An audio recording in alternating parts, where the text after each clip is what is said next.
পরকীয়ার জোরে দুইজনে মিলে মানে বাচ্চাটারে আর কি গলায় ফাঁস দিয়ে মারি ফেলেছে। সে নাবালক বাচ্চা কিভাবে মারলো? একটা মা হয়ে যদি সন্তান এরকম মারে, তা মানুষ তো এখন সন্তানরা তো তার মারে বিশ্বাস করবে না এখন আর। সে কোনো মাই না, সে মা হতে পারি নাই। একটা মা কোনোদিনও বাচ্চা যখন জবই সে নিজের মুখে বলছে জবই দিয়েছে, তখন তো তার দিক তাকাইছিল। মা শব্দটির মাঝে লুকিয়ে আছে আদর, মায়া, মমতা আর ভালোবাসা। সন্তান যে কোনো বিপদে পড়লে মুখ লুকায় মায়ের কোলে, আর সে মাই কিনা পরক্রিয়া সম্পর্কের জেরে নিজের 3 বৎসরের শিশু সন্তানকে শ্বাসরোধ করে হত্যার পর পরক্রিয়া প্রেমিকের সাথে পালিয়ে যাওয়ার চাঞ্চল্যকর ঘটনা ঘটেছে গোপালগঞ্জে। ও ছেলে দাঁড়াইছিল ঘরের ভিতরে, ও উন্না পেঁচাইয়া পরে শেষে ওই ছেলে দরজার সামনে বটি নিয়ে করছে, তুই মেয়ে মারবি তারপরে তোর আমি নিয়ে যাবো। মানে নিজের সন্তানকে নিজেই করছে, ওই ছেলে পড়াইছে ও করছে। কি করছে? কি করছে মানে উন্না পেঁচাইছে গলা। মানে কাকে পেঁচাইছে? মানে ওই বাচ্চারে। ওনার কি হয়? ওনার মেয়ে। আচ্ছা। আর ওই ছেলে বটি নিয়ে আর কি দাঁড়াইছিল যে তুই ওরে মার। পরে শেষে মরে গেছে। পরে বলছে যে আমি কোথায় ফেলাবো। পরে ঘরের ভিতরে যে সাপ বাক্স কয় না, ট্রাঙ্ক যেটা, ওই ছেলে বলে উঁচা করছে আর ও আর কি নিয়ে থুইছে। পরে শেষে ঘরের চাবি তালা মাইরে চাবি বলে ফেলাই দিছে। পরে ওই জায়গা থেকে নিয়ে চলে গেছে। এই ঘটনার 16 দিন পর শিশু ফারিয়ার দেহ উদ্ধার করে পুলিশ। এই ঘটনায় অভিযুক্ত মাকে আটক করে পুলিশ। আমি চাই আমার দাদুরে, আমরা কিছু চাই না। আমি সম্পদ মনপদ বিল্ডিং গোড়া বাড়ি কিছুই আমি চাই না, আমার দাদুরে চাই। আমি চাই আমার দাদুরে। বাচ্চার দাদা সবসময় হাতে হাতে রাখতো ওই বাচ্চারে। এখন শুনছি যে বাচ্চাটা মাইরে ট্রাঙ্কের ভিতরে আটকায় থুয়ে ওর মা চলে গেছে। কোথায় গেছে এটা তো সঠিক বলতে পারবো না। সে কোনো মাই না, সে মা হতে পারি নাই। একটা মা কোনোদিনও বাচ্চা যখন জবই সে নিজের মুখে বলছে জবই দিয়েছে, তখন তো তার দিক তাকাইছিল, নয়তো তার দিক সে তো কান্না করছে। তাই সে কি মা হলে কি প্রকৃত তারে মারতে পারে সন্তান রে? সবাই তো মা হয়েছে, এটা ওয়ার নাই, এটা ওর ফাঁসি হবে কিংবা আরে আমাকে জনগণের কাছে দিয়ে দেন, আমরা আরে মারবো, এটা লোকেন আমাকে শেষ করতে। সে নাবালক বাচ্চা কিভাবে মারলো? একটা মা হয়ে যদি সন্তান এরকম মারে, তা মানুষ তো এখন সন্তানরা তো তার মারে বিশ্বাস করবে না এখন আর। কোনো মারেই তো বিশ্বাস করবে না সন্তানরা। পারিবারিক সূত্রে জানা যায় প্রায় 4 বছর আগে গোবরা নীলারমাঠ এলাকার রুবেল শেখের সঙ্গে সেতু বেগমের বিয়ে হয়।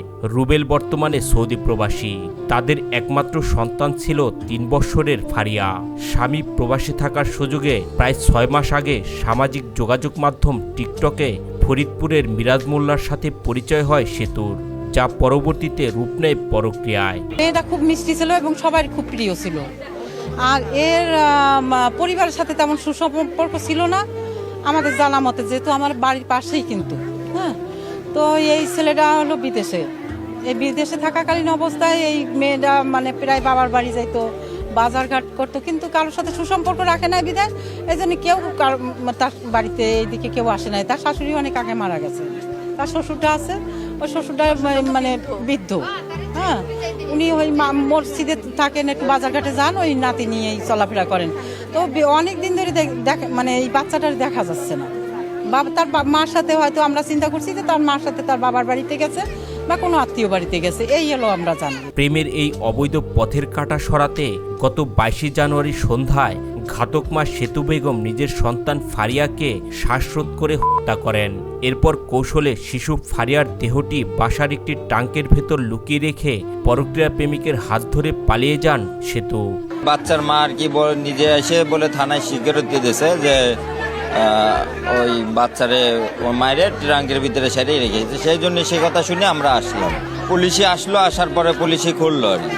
খোলার পরে ট্রাঙ্ক খুলে তো আর কি দেখলো বাচ্চা মারা গেছে, মারিয়ে রাখছে, কিন্তু এখনো বের করা হয়নি। প্রেমের টানে পালালেও শেষ রক্ষা হয়নি সেতুর, যার জন্য নিজের সন্তানকে বিসর্জন দিয়েছেন সেই প্রেমিক মিরাজ। 16 দিন পর তাকে ফরিদপুরে মামার বাড়িতে রেখে পালিয়ে যায়। পরিবারের লোকজনের জিজ্ঞাসাবাদের মুখে সেতু স্বীকার করেন যে তিনি ফারিয়াকে হত্যার পর লুকিয়ে রেখেছেন।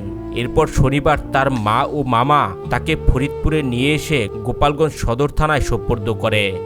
মোবাইলে ফেসবুকে সম্ভবত পরিচয় আমাদের বলে না, আমরা এখন শুনলাম মোবাইল টিকটকে সিস্টেম ওইভাবে আর কি পরিচয় হয়েছে দীর্ঘদিন, প্রায় 6 মাস। সে আজকে আমার যাওয়ার কথা বলছে, তাহলে কাছে যদি হারাই যায় তাহলে পাওয়া যাবে না, তো শ্বশুর বাড়ি চলে যায় সেখানকে। ও জানে যে শ্বশুর বাড়ি যদি এসে যায় ওই ঘরে মারি খেয়েছি ধরা খেয়ে যাবে, তো এই জন্যই ও বলছে গোপন কথা আছে, তোমরা আসো। আমি কই না, রাত্রে তো সম্ভব না, কি হয়েছে? পরে ফোনে কইছে আমার মেয়েরা, আমি সাববাক্সে মাইরা ওই ছেলের সহায়তায় মাইরা নিয়ে চলে গেছে। আমি কইছি আমি মানে গলায় অন্যায় পাশে ওরা দুজনে ছিল, ছেলে ছিল, ও ছিল, মানে গলায় অন্যা দিয়ে ঘুমন্ত অবস্থায় মাইরা পরে সাববাক্সে দিয়ে দিল। পুলিশ সেতুর দেওয়া তথ্যের ভিত্তিতে বাড়িতে গিয়ে ট্রাঙ্কের ভেতর থেকে ফারিয়ার দেহ উদ্ধার করে।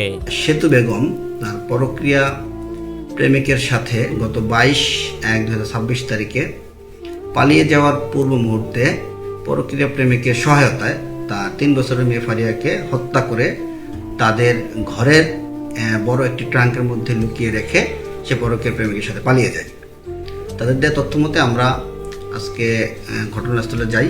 ঘটনাস্থলে গিয়ে তাদের বর্ণনা মতে ট্রাঙ্কের মধ্যে থেকে লাশটি উদ্ধার করে লাশটি পোস্টমর্টমে পাঠিয়েছি এবং পরবর্তী আইনগত প্রক্রিয়া চলমান রয়েছে। সেতু বেগমকে আটক দেখানো হয়েছে, অন্যান্য আসামিদের গ্রেপ্তারের চেষ্টা চলমান রয়েছে। গোপালগঞ্জ জেলা পুলিশের অতিরিক্ত পুলিশ সুপার জানান, তারা শিশু ফারিয়ার দেহ উদ্ধার করে ময়না তদন্তের জন্য গোপালগঞ্জ 250 শয্যা বিশিষ্ট হাসপাতালে পাঠিয়েছে।